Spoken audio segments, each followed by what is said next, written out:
Have you ever met someone who values things that you think are strange to value? Like, have you ever met someone who loves baseball cards? It's just a piece of cardboard with a picture on it. How much would you pay for a baseball card? Would you pay tens of dollars? Hundreds of dollars? Would you pay thousands of dollars for a baseball card? I wouldn't. A hockey card I would, but not a baseball card. How about vehicles? I know we have people here who love their cars / automobiles / whatever it is with wheels that goes fast and loud. Do you love vehicles? Do you love an automobile? Would you pay hundreds of thousands of dollars? No? Worst investment you can make. Worst investment you can make. A vehicle is one of the, I think if you look at a steep drop in value, there's nothing like a car to waste money on. I know our vehicles are getting to the point where it feels like you keep putting money in, but the value is not coming back to you. As things are falling off, and you can't put them on back quick enough. But there are people who have collections, multiple hundreds of thousands of dollars invested in vehicles, all with the ground clearance too low that you could never go over a speed bump because it would ruin the vehicle. What other things do you value? Here's one. Do you buy the good ketchup? This is a suggestion. Never buy the cheap ketchup. It's not worth it. It's not. Now, I will say, again, this is not a sponsorship. They didn't pay me to say this.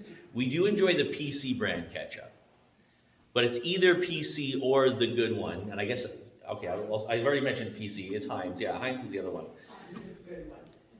And if you buy the cheap ketchup, it's a waste of money and it ruins your food. You can't enjoy it. This is something I found out recently as well. Did you know, have you been to the restaurant where they have the glass Heinz bottles on the tables? Did you notice that there's a little bit of red on the label of the Heinz bottles? Do you know why there's red on the label of the Heinz bottle? Do you know why? Because it matches the color of Heinz ketchup. Do you know why they put red on the label to match the color of the ketchup? It was so that you can tell if the restaurant refills a Heinz bottle with cheap ketchup. That's true. If you go into a restaurant and you sit down and there's a Heinz bottle on the table, but the color of the ketchup does not match the label, you will know the restaurant has bought cheap, or maybe they did buy expensive ketchup, but it's not Heinz. That's why they did it. At least that's what I've heard. Maybe that's an untrue story that the internet made up to share with me. But it makes a lot of sense, doesn't it? Because Heinz is protective of their brand because they make the good stuff. The things you value matter, and they'll change your behavior. People will spend hours washing and waxing their vehicle because it matters to them. People will give up all sorts of other opportunities and options to attend a sporting event. The World Cup is coming to North America. And as much as I'd like to go to one of those games, the cost is well beyond my budget. But there are people who have been looking forward to this and longing to this and done whatever it took to get their hands on one of those tickets. The things you value, the things that matter to you will change your behaviors. They will. And I've noticed that for many of us, what we say we value and what we actually value don't always line up. There's not a one for one. For example, I know people who say they love camping. My kids and I try and make sure we do one backcountry camping trip every year.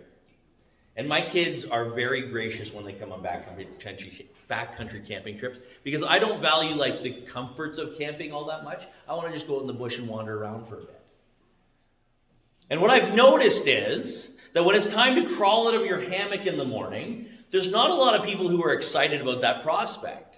Because over the course of the evening, if we've done it properly, if we've got all the warm weather gear that we need or the cold weather gear that we need, and you're tucked in and the mat underneath your sleeping bag is in properly, and your sleeping bag, you took off your wet clothes before you went to bed, and so you got drenched dry clothes when you get in. When you get into that sleeping bag and your body heat sort of warms that space up, you're comfortable. But getting out is going to mean the shock of cold and probably damp that you avoided all night. So the question is, who values getting up and camping enough to crawl out of the sleeping bag?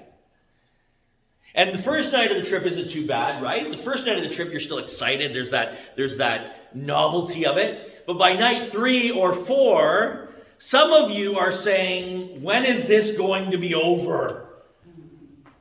You see, it's not until you're actually out on the trail that you learn who really loves camping. And of course, some people, when they say camping, what they mean is pulling a fifth-wheel trailer into a site, plugging it in, and having everything they have at home just at the lake shore. You see, if you show up with the fifth wheel, and I'm not going to disparage that, there's probably a time in my life where I'm going to just enjoy doing that too. I'm just not there yet.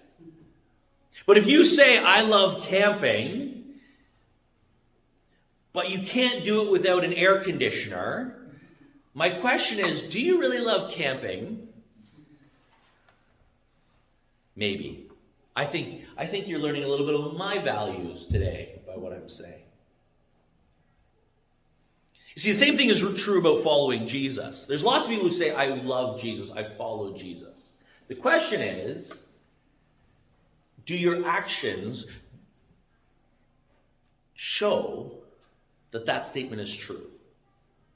Or, when you say, I want to follow Jesus, are you willing to endure those things that following Jesus entails? If you come camping with me, there's going to be dirt in your food. There is. Because when we wash the pots out, I'm using sand and water from the lakeshore to wash it out. If you expect an industrial sanitizer to clean your dishes when you come camping with me, you're going to be disappointed. You will. And if that, then just say no when I ask, okay? If you don't want to endure that, just say no. I promise I will not think less of you if you say no. I promise. I'll try my best. I'll try. We joke about this because really, if you like camping, it doesn't matter. I joked about ice fishing last week. If you want to go ice fishing, you're going to be out in the cold. You're going to be sitting around a hole, probably doing nothing for a large portion of your ice fishing. If you don't love it, if you don't desire it, don't go do it. When it comes to following Jesus, you need to be determined to follow him. You need to understand what it's going to cost. You need to understand what it's going to entail. You need to be determined to follow him faithfully and leave behind what is required to leave behind. If we come to Matthew chapter 8, I'm going to read it again. Jesus is going to talk to two different individuals. And they're two very different individuals. We're going to see that the way they speak to Jesus is different.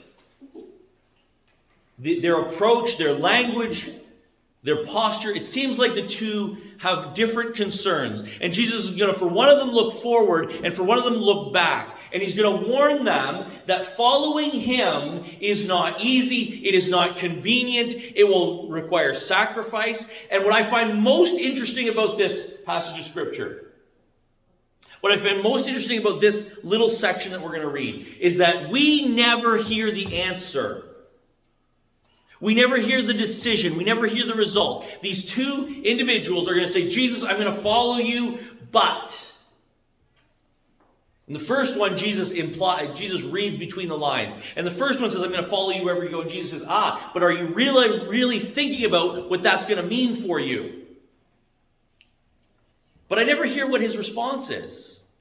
And the second individual says, Jesus, I'm going to follow you. Teacher, master, I'm going to be your disciple. I'm a disciple. I'm going to follow you. But there's just one thing I need to do first. And Jesus warns that individual. You need to understand that following me means leaving things behind. And I never get an answer to my question, what did he choose? We don't get that answer. Which leads me to believe that as Jesus speaks these words, the importance is not what these men chose. The importance is, what does it mean for me? He leaves it open-ended because the question is for us just as much as it was for them. Jesus doesn't want us to finish reading this story and think, wow, that guy didn't know what he was doing. How faithless those men must have been. He doesn't want us to think about their choice. He wants us to recognize that we are being asked the same question. So let me read it for you. Matthew chapter 8, verses 18 to 22. When Jesus saw the crowd around him, he gave orders to cross to the other side of the lake. Then a teacher of the law came to him and said, "Teacher." Now notice, I want you to pay attention to how each of these individuals address Jesus. The first one says, "Teacher, I will follow you wherever you go." Jesus replied, "Foxes have holes, birds of the air have nests, but the Son of Man has no place to lay his head." It's the first individual. Second one, this one says, another disciple said to him, "Lord." Now, he doesn't say teacher, he says, "Lord. First let me go and bury my father." But Jesus told him, "Follow me and let the dead bury their own dead." We're going to have to take a minute to think about this, because there's a lot of little details in there that if you miss it, you're not going to understand what's really going on. In fact, that second statement that Jesus just made sounds pretty harsh. So let's try and understand what's going on here. First off, last week we looked at Matthew chapter 4, and we saw that Jesus comes and he calls Peter, James, John, and Andrew to follow him. And coming immediately after Matthew chapter 4 is the Sermon on the Mount, where Jesus has these crowds around him, and he's preaching the Sermon on the Mount. So Jesus is saying, "Follow me," and as Peter, James, John, and Andrew follow him, Jesus begins to teach, this is what the kingdom of heaven, this is what the kingdom of God looks like. And he preaches the Sermon on the Mount. And as we come now to Matthew chapter 8, this is immediately following the Sermon on the Mount. Matthew chapter 5, 6, 7 contain that beautiful, very challenging message of Jesus. You've heard it said, but I say. Jesus finishes the Sermon on the Mount, preaching all those things, and he finishes it by saying, anyone who hears my words and obeys them, who actually does them, who puts them into practice, they're like a man who builds his house on a rock. And when the storms come, the wind and the waves come, the man's life is secure. The house stands firm because it's built on the rock. But if you hear my words and you refuse to follow them, you will not obey them, then it's like building this structure on the sand. And when the storms come and when the difficulty arrives, the house falls. It's crushed, it crumbles. If you hear me but won't follow me, you are doomed to failure and destruction. Jesus preaches that in the Sermon on the Mount. And so we are now in the book of Matthew, hearing what follows that message. And Matthew chapter 8, if we just go through it quickly, the first thing we hear, Jesus just preached with authority, and people are amazed at his authority. The first thing we now read in the book of Matthew is that Jesus begins healing people. First story is about a man with leprosy. Second story is the faith of a centurion. We see after Jesus finishes teaching that he immediately begins to do miraculous things that prove he is the one that God has sent. In fact, after he heals the leprous man, and after he heals the servant of the centurion. By the way, Jesus' words about that centurion are remarkable. The book of Matthew is a book written to the Hebrew people saying, listen, this Messiah you've been waiting for, he's come, and his name is Jesus. It's written for people who are looking for that Jewish hope, that Hebrew hope. And so when we find the centurion who's not a Hebrew, and he has hope in Jesus. Jesus says about that man, I haven't heard anyone in Israel with faith like this. Let me read it to you. Verse 10 of chapter 8. When Jesus heard this, he was astonished and said to those following him, I tell you the truth, I have not found anyone in Israel with such great faith. I say to you that many will come from the east and the west and will take their places at the feast with Abraham, Isaac, and Jacob. Here it's a Hebrew hope there, right? Abraham, Isaac, and Jacob. The nations will come and eat there in the kingdom of heaven. But the subjects of the kingdom will be thrown outside into darkness, and there will be weeping and wailing and gnashing of teeth. Jesus is saying, listen, it's those who have faith who are coming and will find hope in me. The issue is faith there in that story. Then goes to talk about Jesus healing many. I heard that, Jesus preaching his message. I want you to always remember that when Jesus preaches and he heals, those things are always connected together. We can trust Jesus because the miracles that happen prove, and there are signs that he is who he says he is. And that's exactly what the healing of many, Matthew takes us to that place. He says this was to fulfill what was spoken through the prophet Isaiah. He took up our infirmities and he carried our diseases. So Matthew is going to great pains to show us what Jesus has taught, and then he shows us that the power of God resting on Jesus and coming through Jesus proves that what he teaches is what is true. So the question through all of this now is, will you believe him? Will you follow him? And we get to these two individuals who follow this up. And so the first one makes a statement, rather. He says, I will follow you wherever you go. Now notice who he is. He is a teacher of the law. Now there are certain names and terms we would use that would immediately communicate, as we use those terms and we use those names, this is a good guy, this is not a good guy. There are times in the Bible, we use the word Philistine, right? Have you ever used the word Philistine about someone? Maybe you don't. If you go into a restaurant and you hear one of the servers complaining about the Philistine who doesn't appreciate the food there, they're saying the person is uncultured, right? You realize how racist that is? A Philistine is a people group. Now, I'm not here to browbeat you or say you shouldn't use that language like that. But the whole point is, using the word Philistine, which is, we're coming from the Bible's perspective, right? Goliath is a Philistine. He comes tromping and stomping to smash the people of Israel. We use that word because the word has a weight. The word has a color, a shade of meaning to it.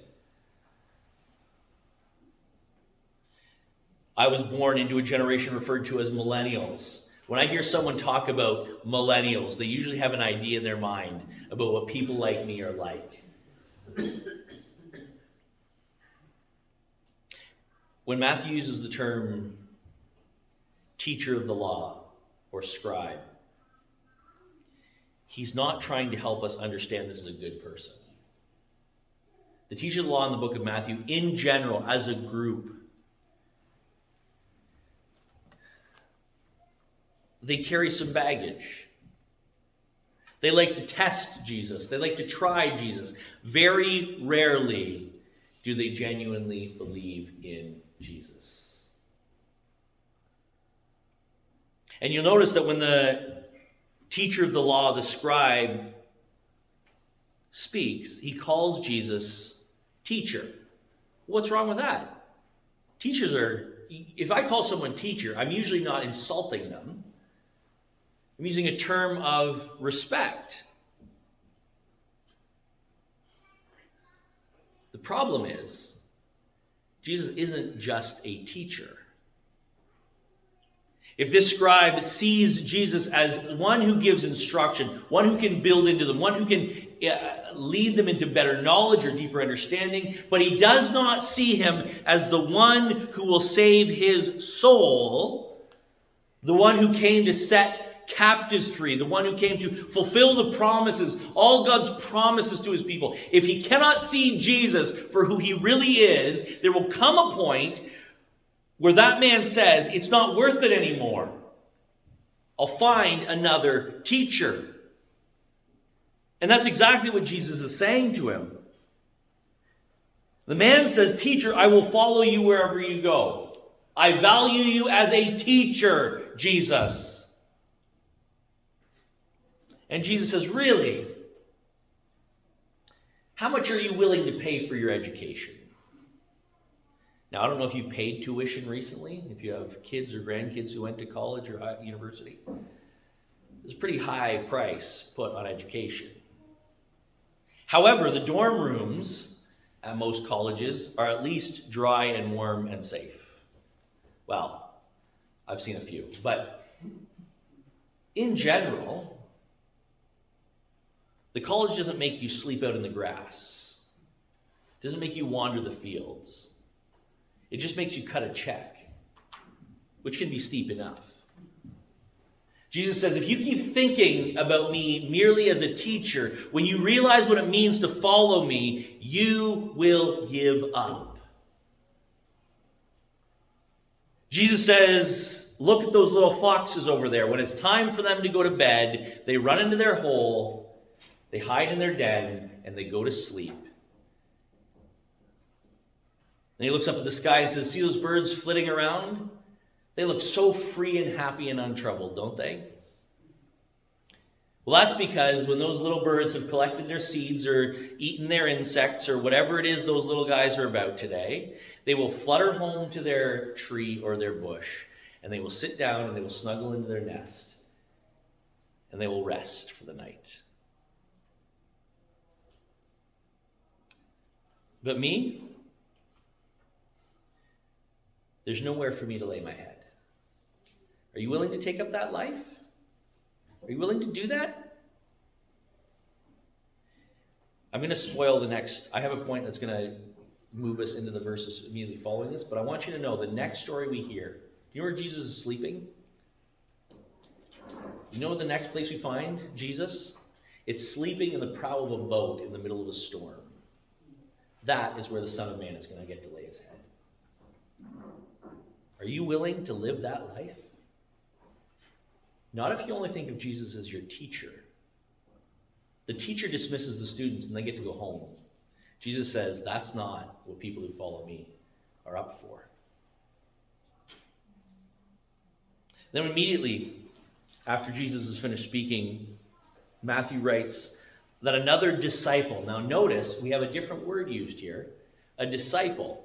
This is the whole point, following Jesus, one who follows. And he says, listen, I'm going to follow you, Jesus, but there's one thing I need to deal with first. Another disciple said to him, Lord, now that's good. That's good. A teacher may instruct you, but the Lord can command you. Right? A teacher may say, do your homework. The Lord says, you will do your homework. So we see that already there's a different level of commitment, or at least there's an implied difference between these two people. And the request of the second disciple seems reasonable, doesn't it? Let me go bury my father. Now for us, likely what we have in mind as we read that is, oh, this man's father has just died. They need to have a funeral for him. He'll just go do the funeral and then he'll come back and follow Jesus. But that's not likely what this man is actually asking, given the context of our passage. You see, given some reading between the lines, what likely this man is asking is, my dad is old, and I don't know how much longer he's going to be here. I'm going to go live at home until my dad passes away. And then, once I have buried my father, then I will come follow you. One of the reasons why that's probably what this man is saying is because it would be really harsh of Jesus to say the next thing if that weren't the case. Now, it doesn't mean Jesus wouldn't say it if it were true. But if we listen to what is actually going on in this passage, the request is more likely that the man says, my father is soon going to pass away. He is nearing the end of his life. Jesus, I'm going to follow you. Jesus, you are Lord, but first I need to bury my father. Then I will be free to follow you. And Jesus says to him, and listen to the force of this statement. Follow me and let the dead bury their own dead. Wow. The first man wasn't really thinking about what was ahead of him on the road. The first man didn't realize what was going to be asked of him. The second man was looking behind, saying, there's still some things I need to do, Jesus, before I come follow you. Now, I want to be absolutely clear. This message was spoken very specifically to this man. And even though we hear the urgency of it in our own life, we need to hear what Jesus is saying to this man and understand how urgent it actually was. How long did Jesus minister and lead and teach disciples on this earth? Roughly, if we were to look at the Gospels. It's about 3 years. If you sort of look at the Gospels, Matthew, Mark, Luke, and John, it looks like Jesus taught for about 3 years.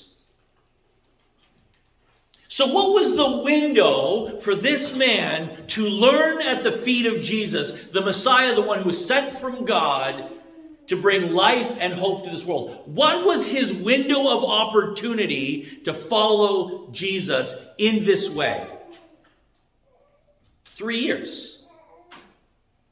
If his father was living, what is the guarantee that he would be able to follow Jesus after burying his father? There is none. Do you know what tomorrow holds? Yeah. You do? You're smarter than I am then, okay?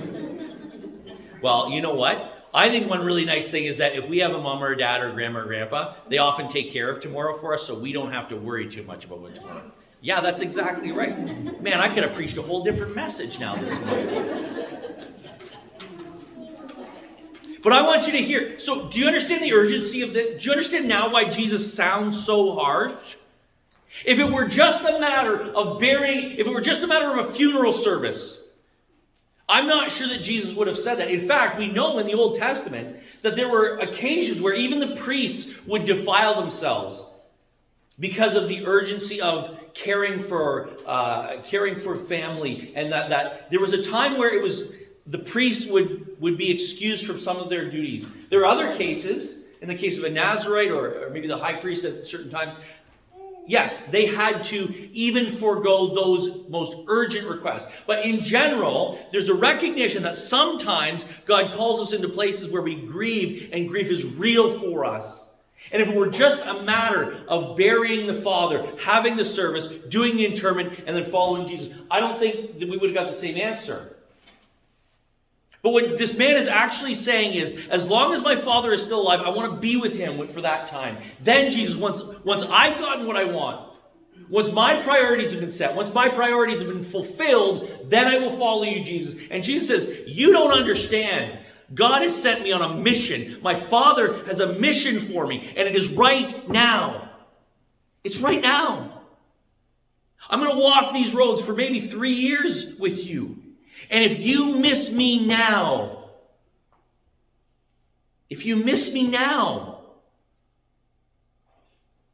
then you've missed it.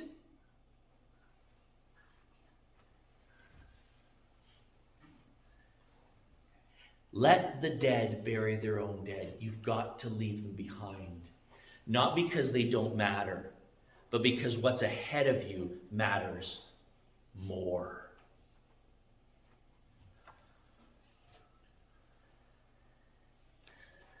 Both of those statements that Jesus makes are hard statements, but they need to be said.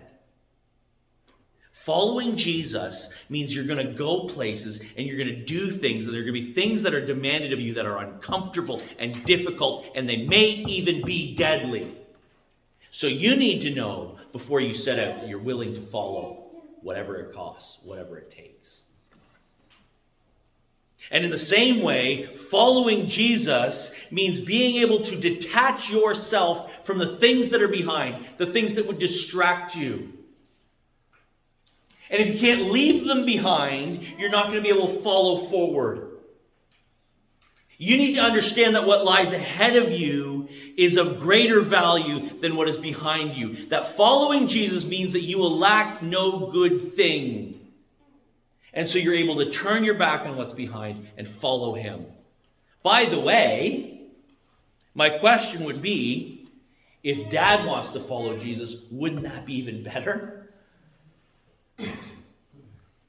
What if you went home and said, Dad, I found someone who has the words of life. Let's go.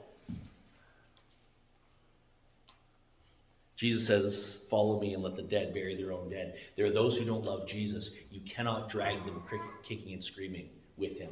All you can do is be faithful and pray that they follow too. So how can we ever live up to this? Isn't that a depressing message if I end it right now? Following Jesus is going to suck. You're not going to be able to sleep in a warm bed.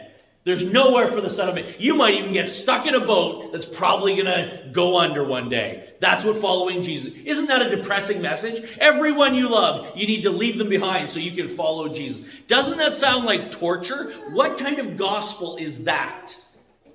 It's no kind of gospel at all. Which is why the book of Matthew doesn't end there. Let me give you the key to following Jesus. There's two passages I want to look at. I've got them up on the screen there. Matthew 14, okay? I want to read for you a story from the book of Matthew that talks about following Jesus right into the danger. And I want you to notice the moment that we lose our way in this story. You've probably all heard this story. Here's the key to following Jesus. Here's the key to facing those difficult things. And you're going to know the exact moment we start messing up. We start missing the point in the story. Interestingly, this story immediately follows the story of the feeding of the 5,000. So Jesus has just fed all these people, and it's all the crowds, and it sounds awful familiar because just like in Matthew chapter 8, now that we get to Matthew chapter 14, there's all sorts of crowds around, and Jesus says, okay guys, we're getting in the boat and we're going across the water.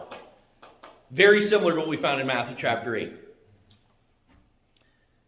So it says, starting in verse 22, immediately Jesus made the disciples get into the boat and go on ahead of him to the other side while he dismissed the crowd. After he had dismissed them, he went up on the mountainside by himself to pray. When evening came, he was there alone, but the boat was already a considerable distance from land, buffeted by waves because the wind was against it. During the fourth watch of the night, Jesus went out to them walking on the lake. When the disciples saw him walking on the lake, they were terrified. It's a ghost, they said, and they cried out in fear. But Jesus immediately said to them, take courage, it is I, don't be afraid. Don't be afraid. Lord, if it is you, Peter replied. Of course it was going to be Peter. Tell me to come out on the water with you. Peter says, if it's really you, Jesus, invite me into the danger where you now walk. So Jesus says, come. Then Peter got down out of the boat and walked on the water and came toward Jesus. That is a remarkable decision and action Peter takes. Before any of you criticize Peter, I want all of you to know, with 100% certainty, I believe that everyone in this room right now would be too afraid to step out of the boat. I know I would be. Because 11 out of 12 men in that boat were. Peter was the only one with the boldness to say, Jesus, if it's you, I'm coming too. Okay, so that's where we are. Peter got down out of the boat, came out towards Jesus. But when he saw the wind and the waves, he was afraid, and he began to sink and cried, Lord, save me. All right, what was the moment that Peter lost his way? When he stopped paying attention to Jesus and he started looking at the surroundings. As long as his focus was on Jesus, who was calling him to follow, he was fine. But the minute he started to focus on the wind and the danger and the storm, he began to sink. And I think if you read this story, you'll begin to understand. Jesus says, I have no place to lay my head. Jesus says, follow me and leave behind what needs to be left behind. As we hear those things and we now read the story, we understand there's one thing that will give us the strength, that will give us the courage, that will give us the power to follow in those situations. And it's keeping our eyes on the one who we follow. And you know, the real tragedy of this story is Peter has already been almost in this exact situation before. And he knew that Jesus was the answer. In Matthew chapter 8, where we just read, do you know the very next story? I've already alluded to it by saying Jesus was asleep in a boat. In Matthew chapter 8, so the crowd surrounded him. Jesus calls them to cross the lake in the boat. And we read in verse 27 and what follows. Then he got into the boat, and his disciples followed him. Without warning, a furious storm came up. Doesn't this sound familiar? Remember, this story happened before Peter got out of the boat. This happened before Jesus walked on the water. The storm came up. It arose on the lake, and the waves swept over the boat. But Jesus was sleeping. The disciples went, and they woke him, saying, Lord, save us. We're going to drown. Doesn't that sound like what Peter was just going through, seeking into the wind and the waves? Jesus replies to them, you of little faith, why are you so afraid? And he rebuked the wind and the waves, and it was completely calm. The men were amazed, and they asked, what kind of man is this? Even the winds and the waves obey him. You know the real tragedy of that story where Peter got distracted by the waves? Is he already knew Jesus could conquer the storm. So what's the key for us? What's the key for us as we hear God's call to us to follow faithfully, to face the future with hope, even though it's hard, to look back on the past and say it's in the past. I will not let that keep me back from what I'm following. Go to Hebrews chapter 12. We're told exactly what is required for us to run the race well in Hebrews chapter 12. We've already seen the key is Jesus. So the author of the Hebrews says, therefore, since we are surrounded by such a great cloud of witnesses, let us throw off everything that hinders. That's what we were talking about. What was behind that hindered us? What was ahead that hindered us? Jesus just says, leave it and follow me. Leave it and follow me. Let us throw off everything that hinders us and the sin that so easily entangles, and let us run with perseverance the race marked out for us. Follow me, follow me, follow me. And how do we do it? Let us fix our eyes on Jesus, the author and perfecter of our faith, who for the joy set before him endured the cross, scorning its shame, and he sat down at the right hand of the throne of God. Consider him who endured such opposition from sinful men, so that you will not grow weary or lose heart. When we focus on who we follow, we will follow well. Because Jesus knew what lay ahead of him. If you read Philippians chapter 2, we see that Jesus had all the glory of heaven. It was his. And he said, you know what? I know there's something great waiting for me. If I will empty myself of this, and I will go to the earth, and I live as a man, I will endure death, even death on the cross. Because I know on the other side of that, there is waiting a place where every knee bows and tongue confesses that I am Lord to the glory of my Father. Jesus knew the reward, so he faced the danger and the trial and the difficulty. And sometimes you and I lose heart. Sometimes you and I have trouble with faith. But if we keep our eyes on him, he never fails. And we just need to commit ourselves to follow with him, knowing there's something greater on the other side. That's the essence of faith. Now, I do want to add one more note to this, because that can be a bit abstract. That's one of our problems. Is we've made up this picture of Jesus in our minds. And sometimes we follow the imaginary Jesus and not the real Jesus. I think that illustrates really well part of the challenge of this passage. Is sometimes the guy you're following is an imagined version of Jesus, and it leads us astray. So the question is, then where do we really see Jesus? What corrects our vision? What corrects our version? Well, I think there's a key in that. There's a practical thing that I want you to hear. You're not alone running the race. You're not alone. You see, when Jesus called these men to follow him, when the one said, "Teacher, I will follow you wherever you go," and the other said, "Let me bury my father and I'll follow after you, Lord," those men were not doing it in isolation. There were others with them. And they would have seen Peter get out of the boat. They would have watched as Jesus picked him up and led him back to safety. And you know what Peter spent the rest of his life doing after Jesus went back to heaven? You know what he did for the rest of his life? He went around everywhere he could and eventually found himself in Rome. And he had one story to tell. The story was, Jesus is alive and he's changed my life. That's all Peter did for the rest of his life, was tell about Jesus, Jesus, Jesus. You are surrounded by people in this church family, by peoples whose lives have been changed by Jesus. Therefore, since we are surrounded by what? Such a great cloud of witnesses. I always misunderstood this passage growing up. When you run a race, and you get close to the finish line, you see that crowd, what are those people doing? They're cheering for you, but they're watching you run, right? And I thought that cloud of witnesses was watching me, and the reason it was an encouragement to me was because if they saw me running and I let them down, they wouldn't be cheering anymore. Does that make sense? If you're finishing a race and there's a whole bunch of people watching you, and you stumble and fall, they all bear witness to your failure. And that is one meaning of the word witness, right? They see what you're doing. That's not what witness means in this passage. A witness in a courtroom, do they go to watch?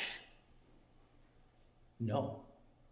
In a courtroom, a witness does not go and sit to watch proceedings. What does a witness do when they come in a courtroom? When you call a witness as a defense attorney or as a prosecuting attorney, what do you call the witness to do? You call them to give testimony, to say what they have seen. Do you have anyone in your life who is a witness cheering you on, that can say to you, I know what Jesus is worth? You need people like that.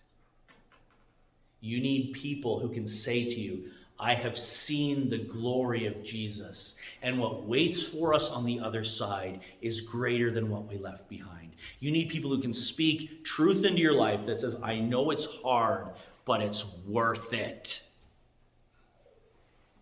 And I want to tell you that in those people, you will see Jesus. And you can keep your eyes fixed on him. Between this book that we have in our hands, the Word of God to us, and the people surrounding us, speaking truth into our lives, we will have one we can follow. No matter the danger ahead, no matter what we leave behind, we will find life because we follow him. Let's pray.